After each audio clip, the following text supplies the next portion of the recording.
नमस्कार शेतकरी मित्रांनो, आज आपण आंबेगाव या ठिकाणी आलेलो आहे. तर आपण आपला के सीडचा कांदा दिलेला आहे शेतकरी काकांना. तर त्या काकांनी तो कांदा त्यांच्या शेतावर पोळ कांद्यामध्ये लागवड केलेला आहे. आज हार्वेस्टिंगला कांदा आलेला आहे. ते आपल्यासोबत आपले शेतकरी काका आहे. काका नमस्कार. नमस्ते. आपलं नाव सांगा एकदा. भागवत फकीरा भालेराव, आंबेगाव राहणार, तालुका तुमचा कुठला आहे? तालुका येवला. आपला मोबाईल नंबर एकदा सांगा. लाव. तर सगळ्यात महत्त्वाचं, आपण ही जी व्हरायटी अमोल भाऊंनी तुम्हाला दिलेली हो. वल्लभ कृषी सेवा केंद्र यांच्याकडून तुम्ही घेतलं होतं बरोबर? हो. तर ते बियाणं जे आणलंय त्या बियाण्याचं काय नाव आहे?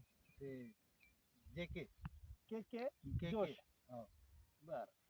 आता हा कांदा तुमचा निघायला आलेला आहे. हो. आता हा कांदा बघून त्याची साईज वगैरे बघून तुम्हाला कसं वाटतंय? एकदम छान वाटतं. बरं, हे बघा शेतकरी मित्रांनो, आज आपण बघू शकतो की ते कांदे, कांद्याची साईज वगैरे बघू शकता तुम्ही, कलर वगैरे सगळं बघू शकता. हे बघा, अगदी खूप आहे. अजून माना बिना इतक्या जबरदस्त आहे. म्हणजे उशीर जरी झालाय, पण मग अजून आहे ना, वातावरणामुळे उशीर जरी झालाय, पण आता तुम्ही बघू शकता कांदा वगैरे त्याचा कलर वगैरे एकदम मस्त, त्याच्या मुळ्या वगैरे सगळं. तर काका, हा जो कांदा आलेला आहे, हो. आता हा तुमचा अजून 7-8 दिवसात निघणारच आहे, हो. बरोबर आहे? 8 दिवस. तर आता मला सांगा, हा जो कांदा आहे, हा याची क्वालिटी तुम्हाला कशी वाटली? आज एकदम क्वालिटी चांगली, कलर चांगला आहे. कंपनीने ज्ञान दुकानदारांचे तुम्हाला बियाणं दिलं कांद्याचं, त्याच्याबद्दल काय वाटतं? एकदम छान. दुकानदारही चांगले.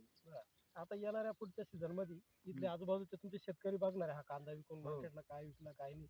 तर तुम्ही शेतकऱ्यांना काय सांगाल, हा कांदा लागवड केला पाहिजे का? हो, मग तर बघा शेतकरी मित्रांनो, के सीड कंपनीचा हा लाल कांद्यामध्ये जोश कांदा आहे, जो तुमचा पोळ कांद्यालाही लागवड झालेला आहे, रांगड्या कांद्यालाही लागवड झालेला आहे. त्याची साईज आता तुम्ही बघू शकता, मी तुम्हाला दाखवलं व्हिडिओमध्ये. अगदी जबरदस्त कांदा आहे, कलर वगैरे त्याचा एकदम मस्त आहे. तर येणाऱ्या पुढच्या सीझनमध्ये, तुमच्या खरीपामध्ये, तर तुम्ही के सीड कंपनीचा जोश कांदा लागवड करा, अशी मी आपल्याला विनंती करतो. धन्यवाद.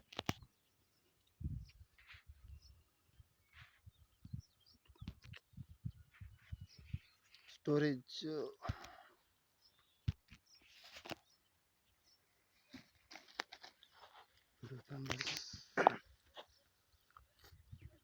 एक